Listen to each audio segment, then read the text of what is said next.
السلام علیکم ورحمت الله وبرکاتہ. ملګرو مخکنو درسونو کې موږ د دعا آداب او هغه کلمات چې په هغې سره دعاګانې قبلېدلې،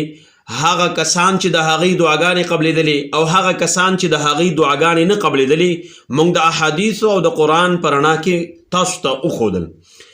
اوس ورپسې موږ دعاګانې مستند او مسنون ذکر کوو،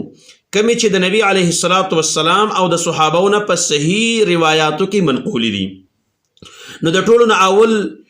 الادعیة والاذکار عند النوم والاستيقاظ، هغه اذکار او دعاګانې ذکر کوو چې د اوده کېدو په وخت کې خلک وي او د راپاسېدو په وخت کې وي، یا چې کله د شپې راویښ شي یا د سارې ویښېږي، نو هغه اذکار او دعاګانې به ذکر کوو. نو د ټولو نه اول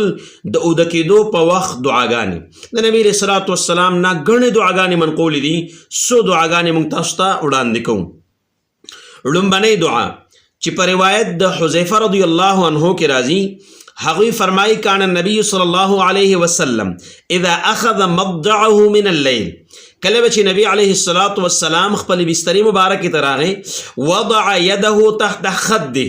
نو نبی علیه الصلاة والسلام به خپل ښی لاس مبارک د خپل اننګي لاندې او د مخ لاندې کېښود، ثم یقول، او بیا به ویل اللهم باسمک اموت و احیا، یا الله زه ستا د نوم په اخیستلو سره او په ویلو سره اوده کېږم او ستا د نوم په اخیستلو او ویلو سره به